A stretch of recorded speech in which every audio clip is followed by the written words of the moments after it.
Magandang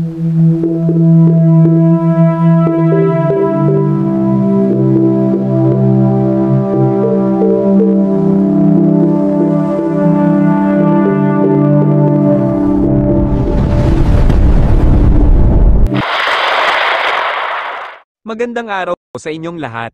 Narito na po ang pinakabagong at detalyadong ulat sa magiging kalagayan ng panahon ngayong araw ng Huwebes, ika-20 ng Nobyembre taong 2025. Sa kasalukuyan, patuloy pa rin ang epekto ng iba't ibang sistema ng panahon sa ating buong bansa.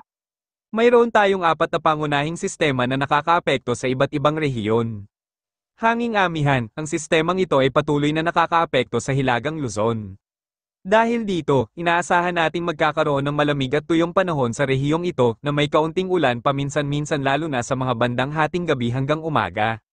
Shareline, sa rehiyon ng Cagayan Valley, ang sistemang shareline ang nagdudulot ng mga pagbabago sa panahon. Inaasahan nating magkakaroon ng maulap na kalangitan at mahinang hangin sa lugar na ito na may posibilidad ng kaunting ulan sa ilang bahagi. Easterlies, sa silangang bahagi ng Visayas, ang easterlies ang nagpapasok ng init at kahalumigmigan sa hangin. Dahil dito, inaasahan nating magkakaroon ng mainit at maulap na panahon sa rehiyong ito na may posibilidad ng mahinang ulan o pulbos na ulan sa ilang bahagi lalo na sa hapon hanggang gabi. Intertropical Convergence Zone, sa buong rehiyon ng Mindanao, ang ITCZ ang patuloy na nagdudulot ng mga kalat-kalat at maulap na papawirin na kadalasan ay nauuwi sa katamtaman hanggang sa malalakas na pag-ulan. Inaasahan nating magpapatuloy ang ganitong kalagayan ng panahon sa Mindanao sa mga darating na araw na may posibilidad ng pagbaha at pagguho ng lupa sa ilang bahagi lalo na sa mga lugar na may mataas na antas ng pagbuhos ng ulan. Bukod sa mga nabanggit na sistema ng panahon, mayroon din tayong nakikitang pormasayon o senyales ng pagbuo ng masamang panahon sa silangang bahagi ng Mindanao. Sa kasalukuyan, ang pormasyong ito ay walang direktang epekto sa ating bansa, ngunit patuloy nating pinapanood at sinusubaybayan kung ito ay magiging isang low pressure area sa mga susunod na araw. Ang pormasyong ito ay nauugnay sa ITCZ, na kilala bilang isang pangunahing pinagmumulan ng pagbuo ng mga bagyo at iba pang malalakas na sistema ng panahon sa rehiyon ng Asya-Pasipiko. Sa kasalukuyan, walang tayong nakikitang LPA na minomonitor o nabuo sa loob o malapit sa ating bansa. Gayunpaman, mahalaga pa rin na manatiling alerto at updated sa mga bagong ulat ng panahon, lalo na't ang kalagayan ng panahon ay maaaring magbago ng mabilis. Para sa mga detalyadong impormasyon tungkol sa magiging kalagayan ng panahon sa inyong partikular na lugar, mangyaring pakinggan ang aming kasamahan na magbibigay ng ulat sa inyo. Hinihikayat namin kayong lahat na manatiling ligtas at handa sa anumang posibleng pagbabago sa panahon. Mangyaring ihanda ang inyong sarili at inyong tahanan sa pamamagitan ng pag-iimbak ng sapat na tubig, pagkain, at iba pang mahahalagang gamit. Tandaan din na iwasan ang paglabas ng bahay kung hindi kinakailangan lalo na kapag may malakas na ulan, hangin, o iba pang masamang kondisyon ng panahon. Ingat po tayong lahat, mga kababayan. Maging alerto, updated, at ligtas palagi. God bless. Base nga sa ating latest satellite animation ay patuloy pa rin ngang umiiral ang Intertropical Convergence Zone o ITCZ dito sa may katimugang bahagi ng Mindanao. Samantalang yung shear line o yung salubungan nga ng mainit at malamig na hangin ang siya namang nakakaapekto sa may silang bahagi ng Northern Luzon. Northeast monsoon naman o hanging amihan ang siyang iiral sa iba pang bahagi ng Northern Luzon, samantalang yung easterlies o yung hangin na galing Pasipiko ang siya namang makakaapekto sa iba pang bahagi ng ating bansa. Sa magiging lagay nga ng panahon, asahan nga natin na dahil sa patuloy na epekto ng shear line dito sa may area ng Cagayan, Isabela, Nueva Ecija, Quirino at sa buong Cordillera ay makararanas pa rin ng maulap na kalangitan at mga kalat-kalat na mga pagulan, pagkidlat at pagkulog. Patuloy pa rin nga ang mga paulan dito sa may parte ng Aurora, Quezon at Camarines Norte dahil yan sa patuloy din na epekto ng easterlies.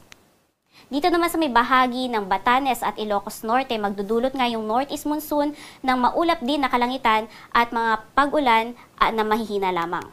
Samantalang sa lalabi pang bahagi ng Luzon, asahan pa rin yung tsansa ng mga pulo-pulo at mga panandali ang mga pag-ulan, pagkidlat at pagkulog, lalong-lalo na nga sa hapon at gabi, dulot pa rin yan ng easterlies.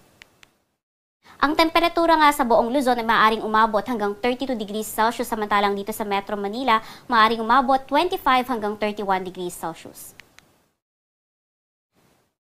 Sa magiging lagay naman ng panahon dito sa may parte ng Caraga, Davao Region, Soc-Sargen, maging dito sa may Basilan, Sulu, Tawi-Tawi hanggang Palawan, makararanas pa rin ng maulap na kalangitan at mga kalat-kalat din ng mga pag-ulan At yung mga pag-ulan na nga yan ay maaaring maging katamtaman hanggang sa mga malalakas na mga pag-ulan dahil sa epekto ng Intertropical Convergence Zone.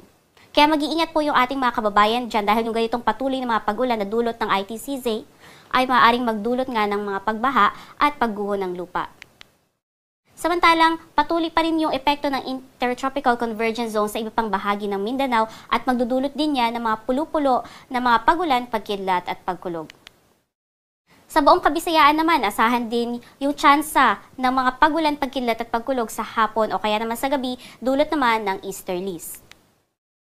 Ang temperatura nga dito sa may Palawan, Visayas at Mindanao, maaari ding umabot hanggang 32 degrees Celsius. Patuloy pa rin nakataas ang gale warning natin at magsisimula nga yan dito sa may parte ng Makunakon, Divilacan. Iikot nga yan dito sa buong northern seaboards ng Northern Luzon at pababa dito sa western seaboards ng Northern Luzon. Umaabot nga yan hanggang dito sa may Bani, Bolinao, Agno o Burgos o sa may kanlurang bahagi ng Pangasinan. Kaya inaabisuhan po natin lalong-lalo na nga yung maliliit na sasakyang pandagat na ipagpaliban muna ang paglalayag dahil napakadelikado ng pagtaas ng mga pag-alon. Samantalang yung mga malalaking sasakyang pandagat naman na kayang yung ganitong taas sa mga pag-alon ay mag-ingat po sa paglalayag. Sa lalabing bahagi naman ng karagatan ng ating bansa, makararanas ng banayad hanggang sa katamtaman ng mga pag-alon at yung mga pag-alon maaaring umabot hanggang 2.5 meters.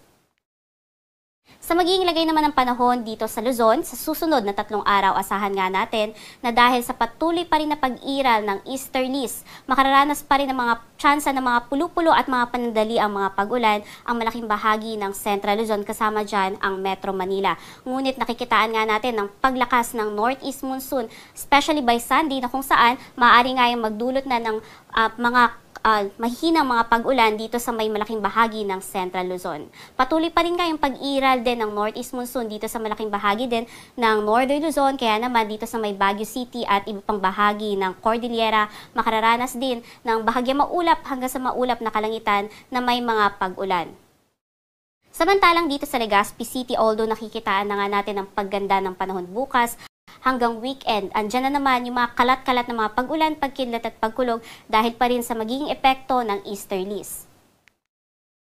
Sa mga piling lugar dito naman sa may Kabisayaan, asahan nga natin na sa susunod na 3 araw, sa malaking bahagi ng Visayas, magiging magandang panahon, pwera na nga lamang sa tsansa ng mga pulo-pulo at mga panandali ang mga pagulan, pagkidlat at pagkulog. Ngunit dito nga sa may Eastern Visayas, kasama dyan ang Tacloban City, asahan na magkakaroon na naman ng mga paulan na katamtaman hanggang sa mga malalakas pagsapit ng Biyernes at muling hihina ng Sabado, ngunit babalik na naman ng Linggo dahil yan sa patuloy na epekto ng easterlies. Dito naman sa may parte ng Mindanao, sa susunod na 3 araw, asahan nga natin na magiging generally fair weather, mababawasan na nga or paunti-unting mababawasan na nga yung mga paulan sa malaking bahagi ng Mindanao. Ngunit pagsapit nga ng Linggo, asahan na nandyan na naman yung pagbabalik ng mga kalat-kalat na mga pag-ulan na katamtaman hanggang sa mga malalakas dahil sa posible pa ring epekto ng Intertropical Convergence Zone. Base naman sa ating tropical cyclone threat potential, inaasahan na merong potensyal na isang bagyo na maaaring ngang pumasok sa loob ng ating Philippine Area of Responsibility early next week at maaari nga yung dumaan sa pagitan ng Southern Luzon at Visayas. Pagkatapos niyan, possible na by last week this November hanggang sa early week ng December ay merong isang sumunod na low pressure area or mababang tsansa pa na maging bagyo sa ngayon at maaari ang tumahak sa same areas na kung saan dumaan itong number 1 tropical cyclone vortex. So, ito yung mga aabangan po natin na kung magmamanifest nga sa ating mga monitoring satellites. Baka man sa ngayon ay mataas pa nga yung uncertainty nito, kaya patuloy po tayo umantabay hinggil nga sa magiging updates ng posibleng mga bagyo o di kaya naman low pressure area. Dito sa Kalakhang, Maynila, ang araw ay lulubog ng alas 5:24 ng hapon at sisikat naman bas ng alas 5:59.